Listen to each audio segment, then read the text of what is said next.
Listen, I don't know what the hell we saw in that goddamn court tonight. Listen to me. That was probably the biggest loss, or worst loss, in a big game in our franchise's history. In one of our biggest games to remember in the longest time, since maybe 2000 and was it 2 or whatever, we made the finals against Lakers. I don't want to get into all that, but I'm just saying this is one of the biggest moments in our history, franchise history right here, in recent memory. And this was our biggest defeat in a playoff game, in a big game that I've ever seen. It was disgusting, it was disgraceful, it was pathetic, it was weak. It was everything you think of. Anything you can define by weak and no energy and just sad and pathetic, that's exactly what the hell it was. Honestly. And after we lost on Sunday, which I didn't get to make a video on that game because I was working. I got done working. I was like, no one really wants to see it. So it's already been 4 or 5 hours since the game's been over. Everyone's already got their thoughts out. I was like, I'll just skip it. You know what, though? Once we lost that game on Sunday, that we had control over, and it was at home. And then around the fourth quarter, I think there was 4 or 5 minutes left. Or 3 minutes, I can't remember exactly. You can just see Ben's just cruising with the ball, having a good time. He's not trying to push the tempo, not trying to push the pace. Jam it down the throat, do stuff like that. Then he passes to Embiid. Embiid turns it over. Or certain moments in that game where Ben had the ball, is literally at the rim, standing right here. 2 guys are crowded around him. He can literally just, you're 6'10", bro. What, 230 pounds, maybe more than that? Okay? And you don't want to yam it in, you decide to pass it to Tobias Harris right next to you, and he goes up for the dunk or the layup. Like, what's up with that, dude? I don't know if the booing, and this is from the last game, but forget about the last game. Let's talk about this game, but the whole thing is a package. With Ben Simmons, okay? And I support the hell out of him. I'm not saying trade him. I'm not going to say trade him ever. Don't do that. He has something in him. I don't know what it is. In his brain, I don't know if it's the booing from earlier this season, then he made comments, then he had to backpedal off them because I bet you someone told him, hey, buddy, this is Philly. You don't talk like that. Okay, I don't know if it's the booing, if it's he's scared to take shots at the free throw line so he doesn't want to get fouled because he knows he's going to miss. Or he's scared to take a 3 and he's scared to take a jump shot. I don't know what the hell it is with this guy. So far, what is it? 3rd year in the league. No improvement. Same guy that's come out of college. The same exact player. Yeah, he's terrific with passing the ball. Reminds you of Magic Johnson. Yeah, he's terrific with his certain things. Like I said, passing the ball, rebounds, assists, but can't shoot a jumper. And he's at point guard. This guy is not a point guard, my friends. Okay, let me tell you that. Now, I know you want the ball in his hands as much as possible because of his passing abilities. Some of the best in the league, the best we've seen in a long time. Yes, I get it. So you want the ball in his hands all the time because he's the one who can create the mismatches for the other people to get open, blah blah. But I go all the way back. I'll go all the way back to last year Celtics series. Brad Stevens, the head coach of the Celtics, was on point with it. You know what he did? He literally had guys. His whole squad backed up. Ben sitting there at the 3-point line, just standing there with at least 15 feet open. No one's even on him. Basically, they're saying, we dare you to pass because we know you're too scared to shoot a 3 right here. And they did the whole series, and you know how that went down. Now, this series has been different because now you got Jimmy Butler. Joel's there, but he's not fully healthy. Joel Embiid, I love him. I think he's one of the best players in the league. Yes, he has 2 bad performances this series. Sorry. He was sick, as you're saying now, with stomach illnesses. Somebody, I don't know if this is true, some guy on the radio was saying he was out partying before Sunday's game, and that's why he was sick. But that can't be true. He's still sick now. But whatever. He also had this little stomach illness during that Brooklyn Nets game, if you remember. We still won, though, but whatever. Or was the Brooklyn? Sorry, maybe it's Toronto game, but it was a game 2 or was the games. Whatever, dude. I'm getting off track now. Let's get back to this game though. Joel Embiid. I understand he's sick. I understand he's not feeling good. I understand all that. I defend the guy, and I always will because, hey, it's 2 bad games in his basically playoff career. Other than that, he's always been there, always putting up multiple numbers when he's not hurt, but he's always hurt. If he's not hurt, then he's a beast. But now it's a stomach thing. First it was the foot, and then the this and the that. Now it's a stomach thing. He's playing through it though, so I give him the credit. But the other team sees that the energy of the team is sucked out because the man with all the energy and the leader of the team and the best player on the team is hurt, and he's playing hurt, and he shows it, and you see it on his face. Someone made a perfect analogy earlier, but not perfect. But someone said he's equivalent to Cam Newton on the NBA level, and I was like, how's that? When they're winning and he's having fun, he's at his best. When they're losing, he don't care. Now I wouldn't say that. Joel cares. Joel does care. But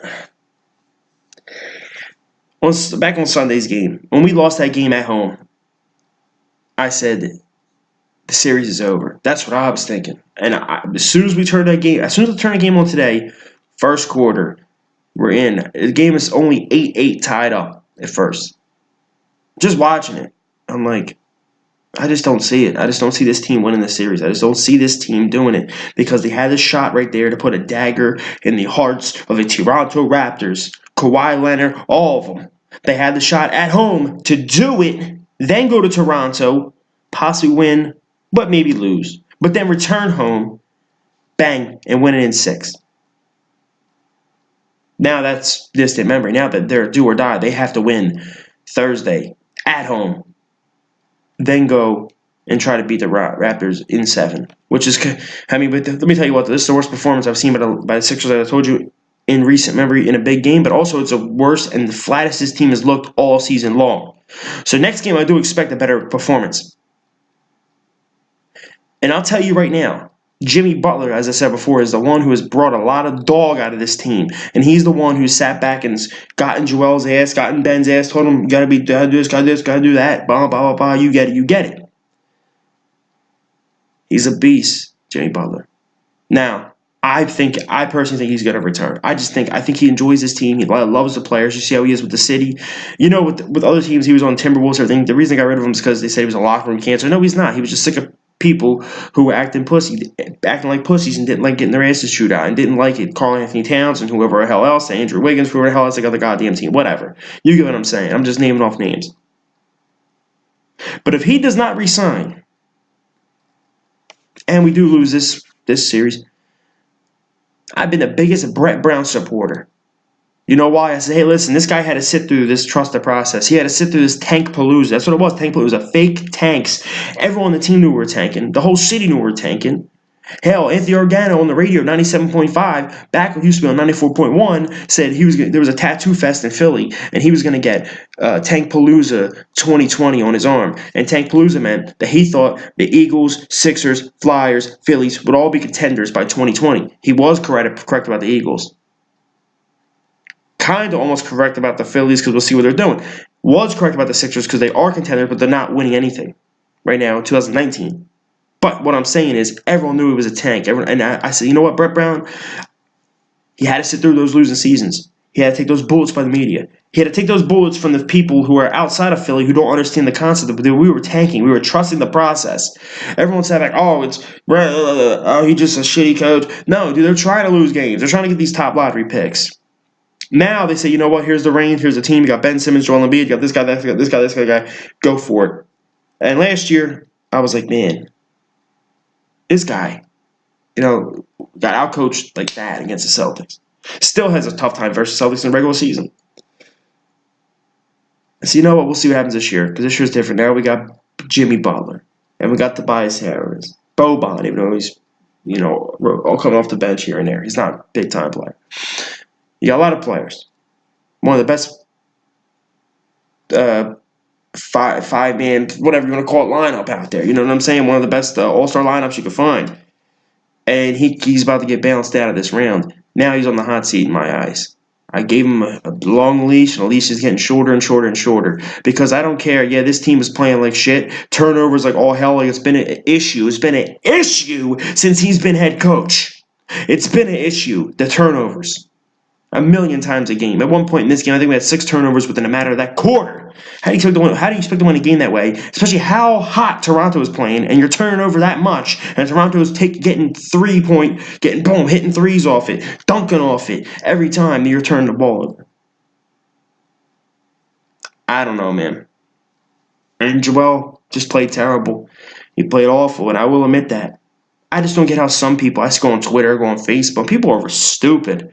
Now that since he has 2 bad games in a row and he's not even playing 100%, now, they're saying this guy's better than Joel. This guy's better than Joel. And people are putting their top 5 list out of players, and Joel Embiid's not in there. And someone made a top 10 list, and Embiid's not in and out because of 2 bad games. You guys are sick in the head, man. You guys are literally stupid, prisoners of the moment. And that's how it's been since social media has been invented, because people have been so freaking stupid and just not right in the head. But let me tell you something, JoJo.